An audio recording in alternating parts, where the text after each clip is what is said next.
asnjë luftë edhe krizë botërore nuk ka jehon edhe nuk rrezaton më shumë edhe më fuqishëm se sa krizat dhe luftrat në lindjen e mesme. Kush përthej ndarjet sektariane dhe etnike në atë rajon, i tërheqin pas vetës edhe shumë shtete dhe qytetënime, prej gjitha kontinenteve dhe racave. Vitin e kaluar në tetor, forcat terroriste të Hamasit patën arrit kalonin kufinin që e ndon Gazën me Izraelin, duke i vrarë pastaj mbi 1.003 e treja që ishin në një koncert shumë afër kufinit, e duke i kidnapuar në mënyrë të paprecedent qindra të tjerë, shumë prej tyre edhe sot mbahen diku nën tunelet, nën toksorin rripin e Gazës. Kjo ngjarje e tmerrshme që thuhet i hapi dyrë të ferrit. Izraeli me forcat shumë të u fut në Gazë për me zhduk forcat e Hamasit, për me kriju një realitet të ri politik edhe për me liru pengjet e veta. Pej atëherë deri sot janë vrarë rreth 40.000 njerëz, janë përfshin konflikt direkt edhe Libani, Siria dhe Irani. Qeveria e Kosovës i ka qëndruar afër qeverisë së Izraelit, duke i shprehur mbështetjen e saj ndaj akteve terroriste, qoftë Hamasit, qoftë Hezbollahit apo edhe të shtetit Iranit. Izraeli është shteti i fundit që e ka njohur pavarësinë e Kosovës me një marrëveshje të arritur në Washington në vitin 2020 në mes kryeministit Abdullah Hoti dhe presidentit në atë kohë Donald Trump pas një bisede që e kishte me kryeministrin e Izraelit Bibi Netanyahu, ndërsa as Libani, as Siria, as Irani nuk e njohin pavarësinë e Kosovës. Sonte e kam të ftuar në një intervistë speciale ambasadorin e Izraelit për Kosovë, Tamara. Madam Ambassador, pleasure to have you in this interview. Thank you very much. It's a pleasure to be here today. You have been ambassador for Kosovo for the last 2 years. 2.5 years, two, yeah. 2.5 years. There were very tough years for your country. Did we have a chance to strengthen our relation, taking into consideration what you are going through? Yes. Well, yes, undoubtedly. You know, we signed the diplomatic relations between us in February of 21. It's now almost 4 years to the diplomatic relations and to the opening of the Kosovan embassy in Jerusalem. Yeah. I began working on Kosovo almost a year later. And since then, for the last 2.5 years, a little bit more, we've been working very intensively, you know, both myself and your chargé d'affaires in Jerusalem, Ines Demiri, on really building up the relationship from scratch. We've had quite a number of mutual visits by ministers, which Kosovan ministers who came to visit Israel during these years, Israeli ministers that came to visit Kosovo in these years. We've signed quite a number of agreements between our countries and MOUs in the field of education, in the field of culture, in the field of the visa waiver agreement, of course, which is a very important one, which was signed last June and will probably enter into force very soon. So Kosovars can come without visa to Israel? Not yet. Not yet. We're waiting for the final process in Israel, but within, I believe, a few weeks, and we'll announce the date when we know it for sure. Then Kosovans will be able to come to Israel without a visa, and of course that is going to be a big contribution to enhancement of touristic relations between the countries, economic relations, intercultural relations, etc., etc. So there's been a lot of work that has been done in these years since recognition. And, you know, even in this last year in which Israel has experienced an extremely difficult war, and most of our energies were concentrated, you know, inside the country to deal with this very big war that we were dealing with. The relationship with Kosovo has always been, you know, high on our agenda, and we even had a ministerial minister that visited Kosovo a few months ago, and we've continued to advance the bilateral relations. Just this week, we had a group of 3 doctors, experts in emergency medicine, that left the emergency rooms in Israel in order to be able to come here and have a 1-week training course for doctors and nurses in the emergency medicine sector of Kosovo. So they left Israel and came to help here. Yes, they left Israel. Each one of them are specialized doctors in trauma and emergency medicine, and they came here in order to pass this course and, exchange knowledge and experiences with doctors and nurses of Kosovo. I think it was a couple of hundreds of Kosovars, dozens of them, that Israel during the war accepted them and gave them shelter. Are they still in Israel? Do we have information regarding Kosovo people living in Israel? Well, immediately, I think it was in March of 1998 that Israel established the first hospital on the border between Kosovo and North Macedonia. It was a field hospital to which arrived many doctors and nurses to treat the refugees that were arriving from Kosovo to North Macedonia. And this field hospital, I think, was open for a month or 6 weeks or so and treated thousands of Kosovans. Just a few months ago, in the middle of the war, we brought a very high-level delegation from the Sheba Hospital, which is one of the 10 best hospitals in the world and one of the best hospitals in Israel, who came here to try and create cooperation in the field of healthcare with Kosovo. And the interesting thing was that the head of the delegation, Dr. Har-Even, was a young doctor at the time of the war, and he was one of the doctors that came and worked in this field hospital. So now, 25 years later, he came back to Kosovo. He was extremely moved by returning here again and seeing the country develop so much. And even the director general of the Sheba Hospital was one of the doctors that was working in this field hospital. Okay. So, the connections between our peoples have been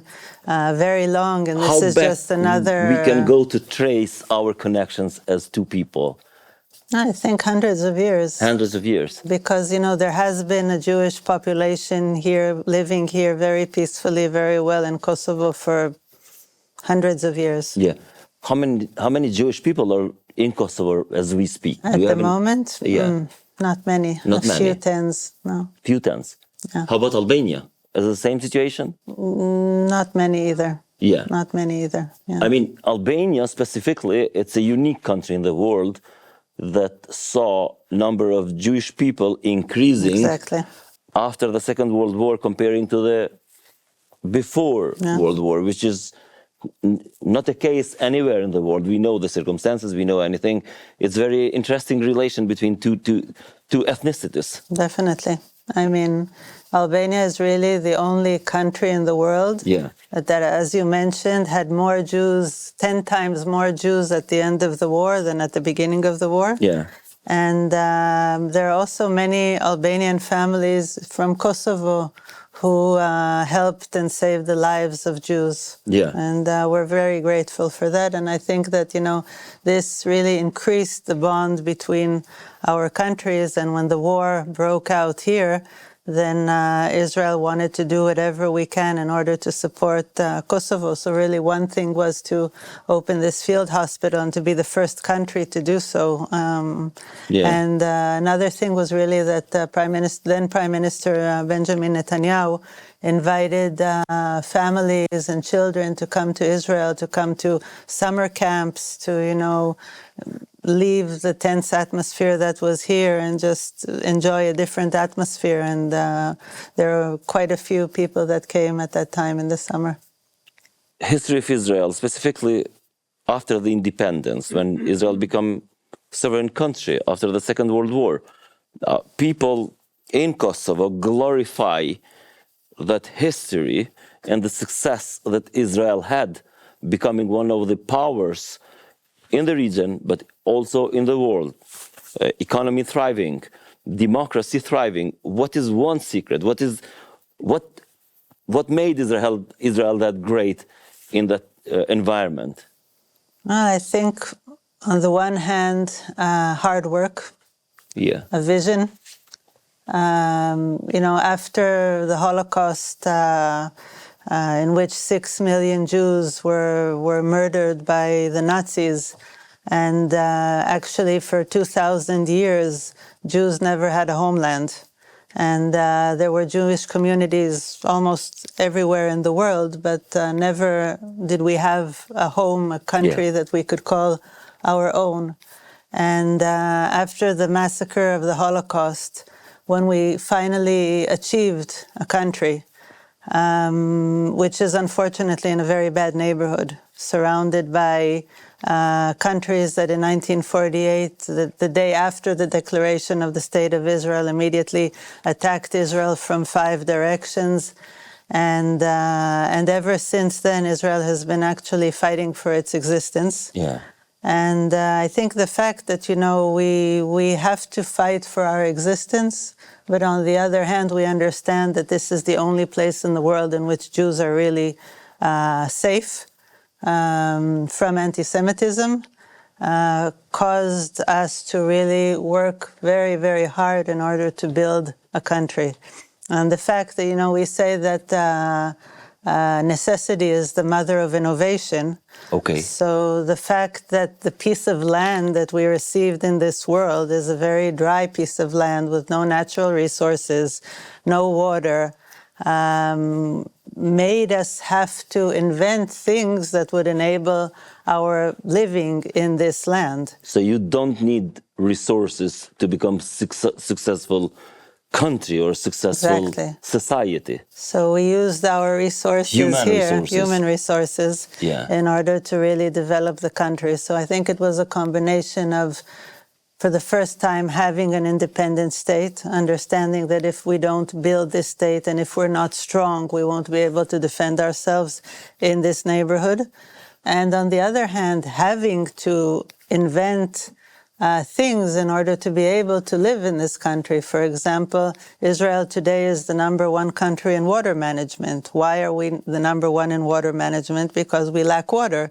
So we had to devise ways in which to enable agriculture in a very dry climate. So Israel is one of the leading countries in agricultural technologies, in water management. Does Israel now desalinate water from the sea? Yes. Most of it? Most of the drinking water. Wow. The water for agriculture. Is it an expensive process? Well, it used to be very expensive. The more you use desalination, the more the technology develops and the prices go down. So, of course, it's much, much, much cheaper than what it used to be. And so, it's becoming more economical. And, So what is a branch of society that Israel, let's say, brags about it? I mean, that is the most interesting, that keeps pushing the society forward? Is it schools? Is it diaspora? I think, well, it's a combination. I think that one of, the founding fathers understood that if we don't have very good universities and very good research institutes, we won't be able to develop properly. So we have very good universities. We have universities that are ranked among the first 100 in the world. We have a few Nobel Prize winners as well in Israel. So I think that, it's part of Jewish tradition for thousands of years is to study, to learn, to be literate. And this is something that, from the diaspora, all the Jews that came to Israel, of course, developed the universities and the research and so on. So, Israel is a high-tech nation. One of the reasons why we actually developed the high-tech industry is, again, out of necessity to protect ourselves and defend ourselves. So the military industries were kind of the locomotive of the high-tech industry because they began with creating different technologies that, would protect us, would strengthen our military. And from these technologies, you had spin-offs for other things. For example, the cybersecurity industry began in the army. And now Israel is one of the leading countries in computer programming, in cybersecurity technologies, in defense technologies. So, this is all part of the development. And of course, the diaspora were extremely supportive since the establishment of the State of Israel, and they're very supportive now as well. I mean, after the October 7th massacre by Hamas last year, many Jewish communities around the world, supported the people that were displaced, supported villages, supported the State of Israel with equipment, with whatever it is that we needed, and they continue to support. So we're very grateful to have this connection between, the people in Israel and the diaspora. Besides neighborhood, we find similarities with Israel also having a staunch ally as United States of America. I would like to ask you, taking into account that United States mostly have a bipartisan political scene, is it tough for Israel to maintain the relation with U.S. because not always government of Israel and United States are on the same waves? Well, I think that even friends have differences of opinion. Yeah. And it's clear to every Israeli that our number one ally in the world is the United States. And we're very grateful and thankful for the bipartisan support that we've been receiving since the establishment of Israel up to today. It's not that, throughout the history of the relations, we didn't always think the same.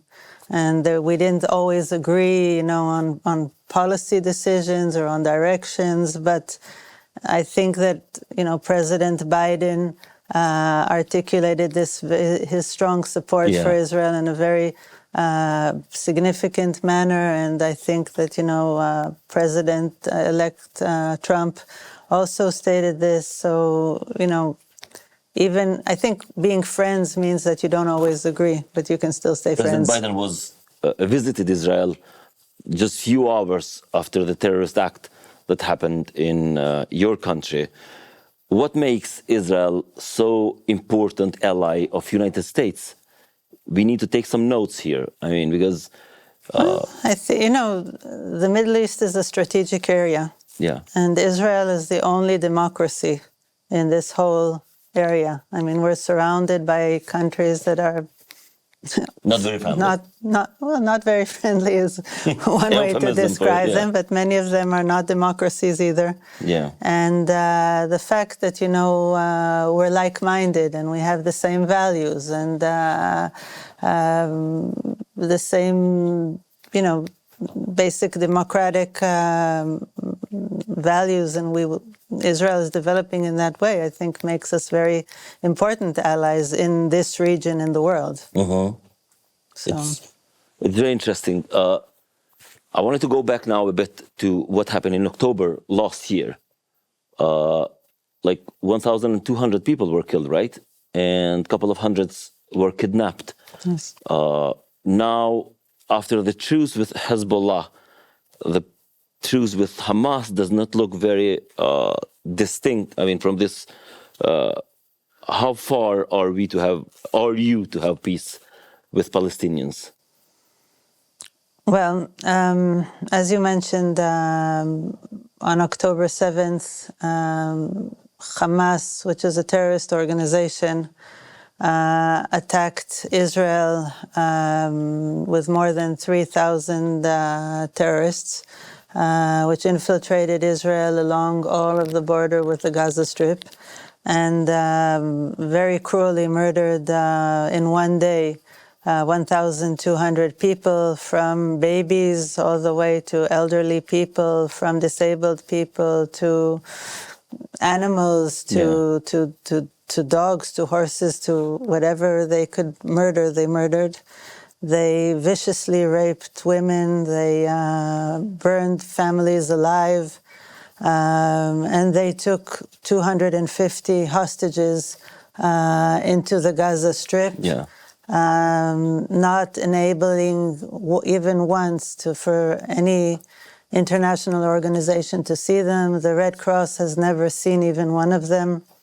We know that they're held in the worst possible conditions that one could even imagine. I mean, they're held in underground tunnels which barely have any air, which are extremely small, that a person can't even stand up straight.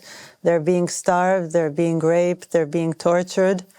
Some of them have died in captivity. And at the moment, we have 100 hostages still in the Gaza Strip. And I think that as a result of the changes that are happening now in the war, the fact that Hezbollah has been significantly weakened and we have signed a ceasefire agreement with them, and Hezbollah has actually severed the link that they announced. And because at the beginning on October 7th, they said as long as Israel is in a war with the Gaza Strip, we'll be in a war with Israel. And they, for more than a year, on a daily basis, they used to launch missiles and, anti-tank missiles and air-to-air, air-to-ground, whatever, hundreds of missiles a day. 2 months ago, we decided to turn the tables and to change the game, and we actually managed to very significantly weaken Hezbollah.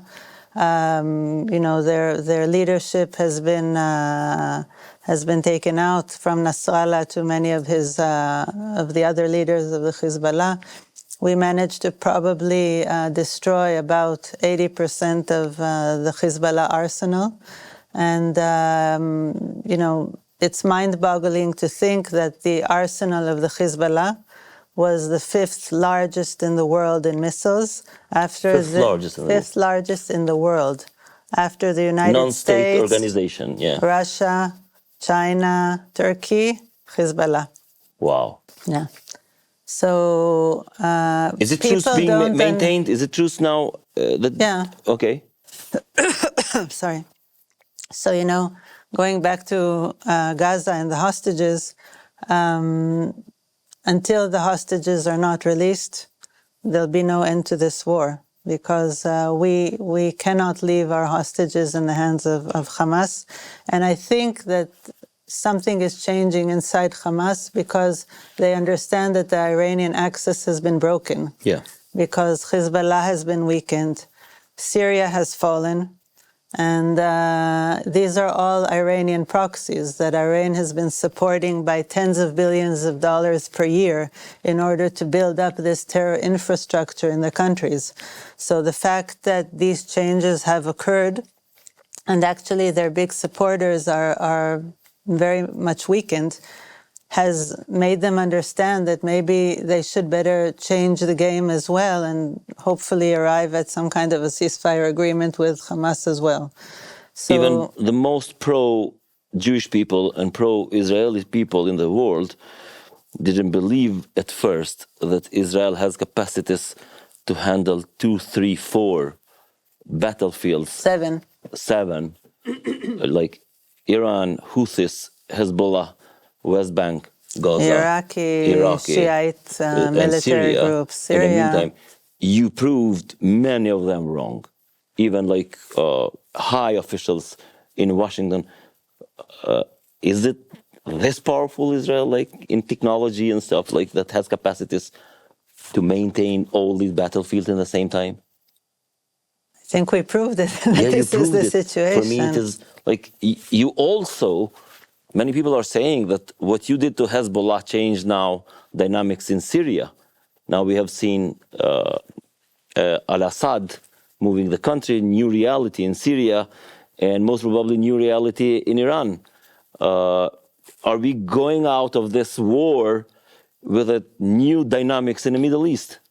I believe so. I believe that the game has changed in the Middle East. There are still many unknowns. Yeah. It's unclear what's going to happen in Syria, what type of leadership is going to take hold over there, and if they're going to be ex-Al-Qaeda, ex-ISIS or reformed factions, or maybe the democracy seekers from Syria. But that remains to be seen. But I think it's clear that the Middle East has changed. Yeah. I think that Lebanon now has a real chance of ousting Hezbollah, because Hezbollah really took hold of Lebanon and to control. It's actually Hezbollah, it's Iran that took hold of Lebanon. And I think that, with the fact that Hezbollah has been weakened and the Iranian support has also, mechanisms have changed, because actually most of the Iranian ammunitions and support and so on has been funneled from Iran through Syria into Lebanon.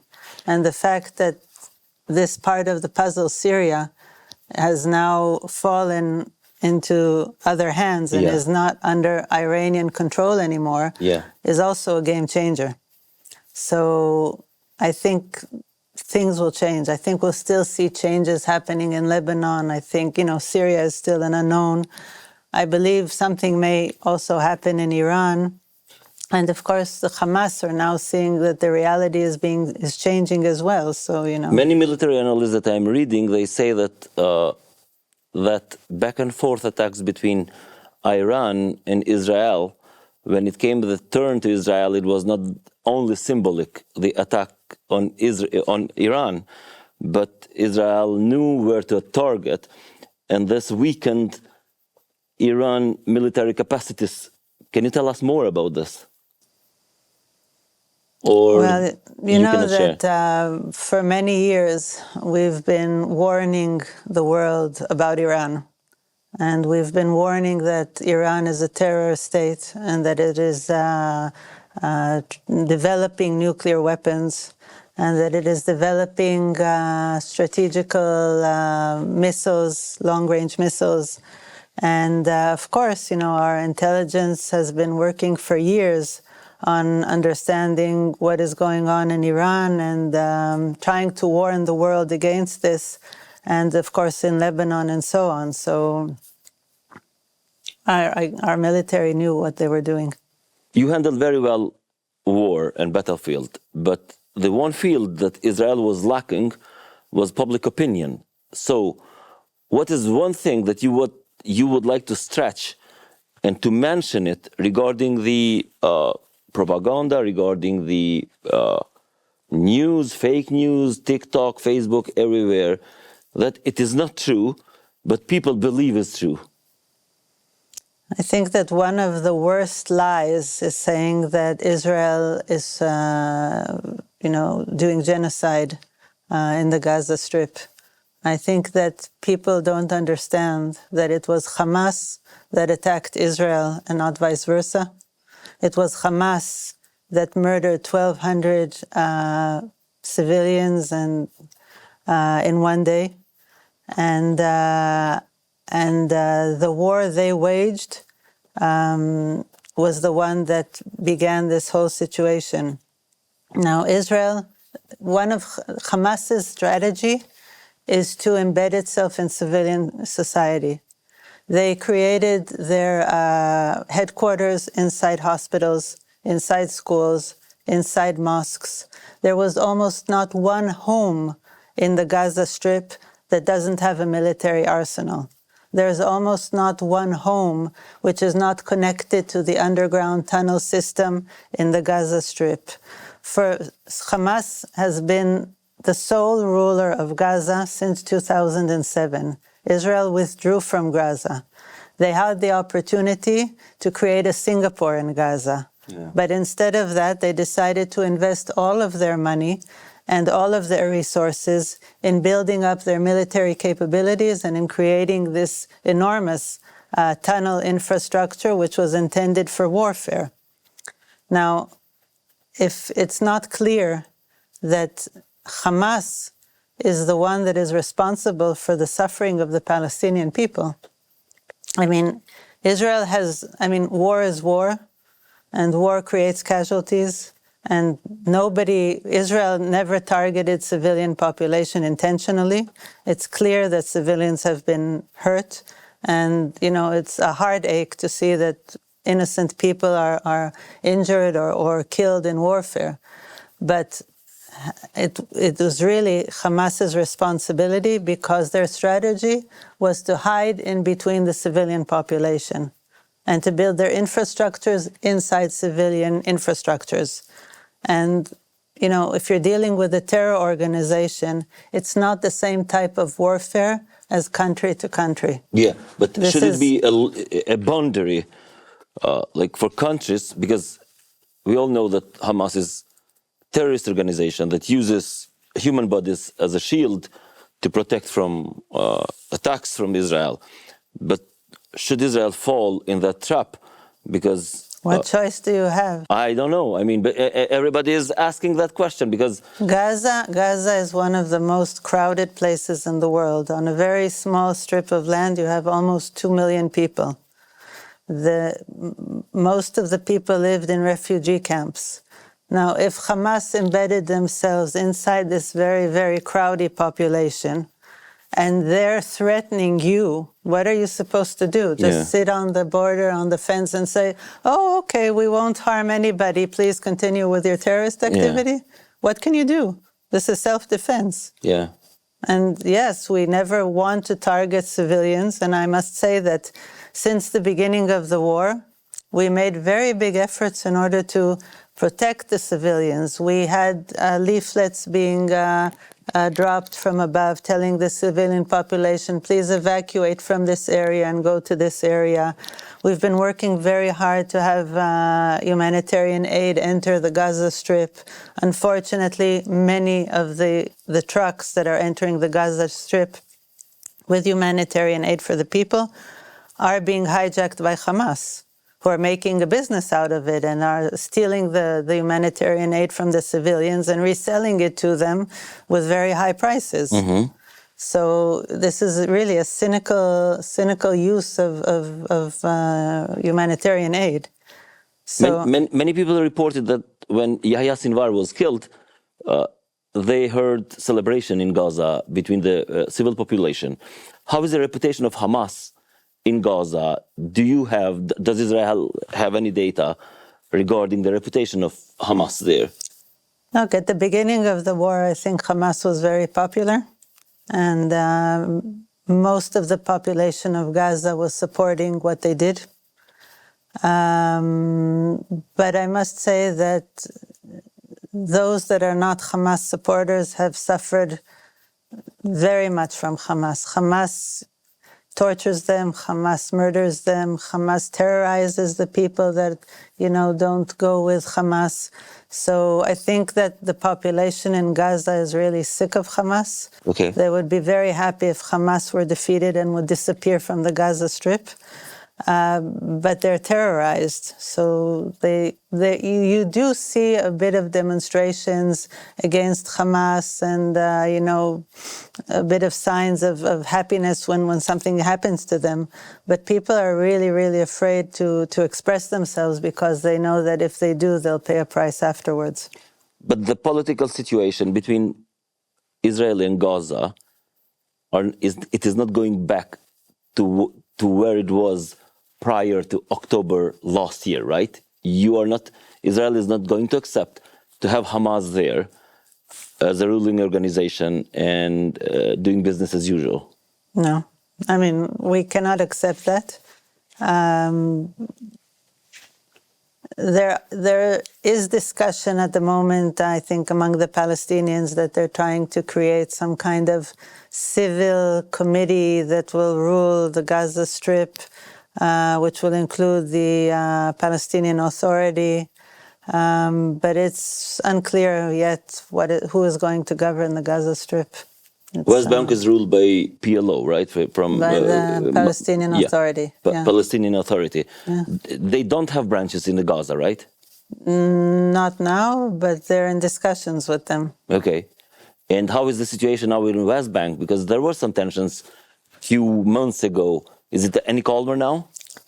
The problem is that Iran's influence has gone into the West Bank as well, and the West Bank was full of terrorist groups that were aiming and have carried out many terrorist attacks and still are. So since October 7th, the West Bank has also been one of the fronts that we had to fight in. And but what we're doing there is we're targeting specifically terrorist groups and not the population. Yeah. I mean, influential journalists and analysts in the Western world are saying that these two wars in Ukraine and Middle East are interconnected. Are they interconnected? Do you see any connection between them? Not really. Because they say that Saudi Arabia was very close to recognize Israel and vice versa, and Iran wanted to disrupt this link, knowing that Iran is also close to Russia, and they opened this front here just to block the situation, the relation between Saudi Arabia and Israel. That's definitely a possibility. Okay. I think it's not 100% clear if, the motivation of October 7th, I mean, Hamas decided when they want to wage this attack for their own reasons. Yeah. We know that they wanted to do it about 6 months earlier, and for probably operational reasons, they did it when they did it. Yes, they didn't want Israel to get any closer to Saudi Arabia, but I think it's really not, I wouldn't make a direct connection between Ukraine and what's happening in the Middle East. Did Israel investigate, or is it investigating how came that thousands of soldiers from terrorists from Gaza achieved to cross the border, knowing that Israel, in the same time, is the same country that with beepers destroyed one entire organization like Hezbollah. Are you investigating that? Yes, definitely. I mean, October 7th was our worst defeat. Yeah. It happened because of misconceptions that we had. We thought that Hamas was interested in economic development for the Gaza Strip. We thought they were interested in arriving at some kind of coexistence with Israel. Mm-hmm. And for that reason, our troops were not really ready on the borders with the Gaza Strip at that period of time. Yeah. It was our, I think, intelligence mistake. There were indications that they're planning something, but the intelligence wasn't analyzed properly. Mm-hmm. And undoubtedly, we were dealt a horrific blow. But I must say that, since then, the army has done a lot of work on finding out, what their mistakes were and correcting them. And I think that, we see the results now with what the army has achieved in the last year or 14 months. And we have, of course, gone through a rethinking, relearning process in order to really be able to control the situation of the 7th of October, free our settlements that were actually kind of conquered by Hamas, and of course retaliate. Yeah. So you said that around 100 people are still hostages in Gaza. According to your data, to your intelligence, are they held in Gaza? Yes, of course. So there was not a chance that they will be in different countries and bring back their, to make a bargain. We don't think so. You don't think so? No. We think they're all in Gaza. Yeah, they are all in Gaza. Yeah.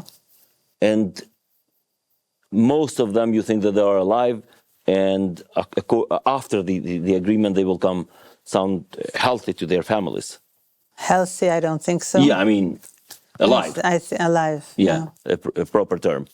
We know that quite a number of the 100 hostages are not alive now, that they were murdered in captivity. We don't know the exact numbers of who's alive and who's not alive. And we pray every day for their return. We will not be able to be a whole society. We will not be able to heal as a society until the hostages are returned. Yeah. Kosovo and Albania, two majority Muslim Sunni countries, they were, I think, exception regarding the conflict there. Did you see it that way? Yes, definitely. I mean, we're extremely grateful for the support that we received from Kosovo and from Albania since October 7th. I mean, the Prime Minister, the President, others from, the political level all the way down to, civilians expressed their condemnation of the events, expressed their support of Israel, expressed their heartfelt sorrow about what happened. And I must say that this is really very moving, and we're very thankful to the leadership, all of the political parties and all of the, in general, the people of Kosovo that have really stood by Israel throughout this very difficult year that we've endured. And actually, we are not so unique as a society when it comes to problems, but this conflict, I didn't see any major break between mainstream political parties. Most of them, not just the government, but also the opposition forces, did support Israel on what he's doing. It's is this like now, should this be used between two societies, between two countries to strengthen the cooperation? Because if this was happened in this specific moment, there might be a good perspective for us. Definitely. I mean, I think that since the beginning, even before we recognized each other and we established diplomatic relations, as we said at the beginning of our conversation today, the connection between the people of Israel and the people of Kosovo has been very strong for many, many, many years. And I think that this friendship has withheld this very difficult period for Israel, and that the people of Kosovo have been a support to Israel. And of course, that this is, a friendship that we're developing, and we really want to continue and develop it and to bring the relationship to many more directions of economic development and cultural interchange and tourism and connections between universities and many different fields. Do you think that Israel or Israel companies would be interested to invest in Kosovo in the future? Well, Kosovo is not a well-known market in Israel, and we're working a lot in order to have Israeli businesses come to Kosovo and discover what the potential here is, and how we can develop economic relations. As I said, in the last year we've been mainly focused internally. Many of our business people have been enlisted in the army and have done like 200, 300 days of reserve duty during the last year, so they kind of neglected their own businesses and so on. And now that hopefully there is a ceasefire with Hezbollah in Lebanon, and hopefully we'll achieve some kind of ceasefire in the Gaza as well, then we'll slowly be able to rebuild ourselves, and then of course rebuild the economic abilities of Israel, and of course come and try and discover the possibilities here in Kosovo as well. Why it took Israel so long to recognize Kosovo? Because we declared independence 2008, and then Israel recognized 2020. We are thankful very much, but why it took so long? Oh, that's a good question. I guess there are all kinds of, there were different opinions on this issue, but the main thing is that the relationship was established, and it could also be that it was kind of, in the framework of, not exactly in the framework, but near the framework of the Abraham Accords that were signed in September of 2020, which kind of opened the way for relations with many countries with which we didn't have relations before. And Kosovo also, the decision was taken in September of 2020 in Washington as well. In a very spectacular way, actually. It was. So, the main thing is that it happened, and that we're building the relationship. And I mean, Madam Ambassador, thank you for this interview. I was honored to have you here. Thank you very much. And also, as we spoke out of cameras, we are very thankful for what many Jewish people, noble people, did for our country we mentioned like Elie Wiesel. Also, can mention a few more. Yeah, a few more. Like they were absolutely friendly, and we had Mr. Eli Esli, who came here immediately after the war, representing both Israel and the American Jewish communities. And he came here and started rebuilding schools and mosques and creating vocational training centers and supported hospitals and things like that. And then he brought over Dr. Moshe Lantzman, who was a psychologist who actually helped establish the Faculty of Psychology here in the University of Pristina. And until he passed away last year, continued to come to Kosovo every month and to train. He trained more than 1,000 psychologists here in Kosovo. And helped create the Center for Treatment of Autism here in Kosovo, and was really in love with the people here and supported them. And I think it was 2 years ago that he received the Medal of Honor from the Ministry of Education for everything that he had done over 20 years in Kosovo. So, if it is one advice, that you would give to Kosovars, what would be that? Young country. Dream